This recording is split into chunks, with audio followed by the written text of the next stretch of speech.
even offer coffee from a pot none of you want to touch! My name is Catherine. They used to call me a genius. But when I got into NASA, I realized racism was everywhere. As a black woman, I had to run half a mile just to use the colored restroom. It took 40 minutes round trip. Work kept piling up. I didn't even dare to pee long. Every run to the bathroom was full of pain and frustration. One time, I used a coworker's kettle to make a cup of coffee. Everyone stared at me like I had done something awful. Turns out, even kettles were segregated. They gave me a special kettle, but didn't bother filling it with water. I stayed quiet. I kept going because I knew to prove myself here, I had to swallow it all. But things only got harder. One day, my boss handed me a file. He asked me to calculate a rocket path, but all key data was blacked out. By accident, I saw through the light and read the hidden numbers. I only looked once, and I got the answer. Holding back my bladder, I wrote the results on the board. When I went to the bathroom, the room fell silent. They had struggled for weeks, and now a new girl solved it. Whose work is that? Catherine Goebel, sir.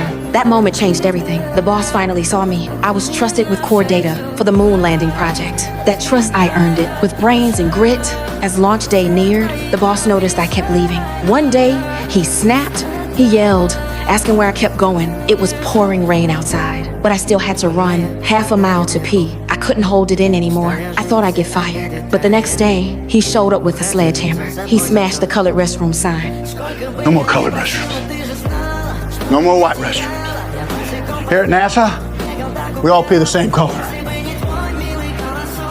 I broke down in tears. For the first time, I felt real respect. I worked even harder. Then we had a big problem. Where would the capsule land? The numbers changed daily. I kept calculating nonstop, but I needed live data, and women weren't allowed in Pentagon briefings. I begged to go, but my boss always refused until his boss found out. Pentagon briefings are not for civilians. It requires the highest clearance. I feel like I'm the best person to present my gonna calculations. let this go, are you? No, I am not. And she is a woman. There is no protocol for a woman. Okay, I get that part, Paul. Who makes the rules? You, sir, you are the boss.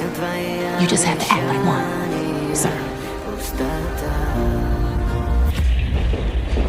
You keep quiet. Thank you. He broke the rule himself. I entered the meeting room. Everyone stared at me, but I didn't flinch.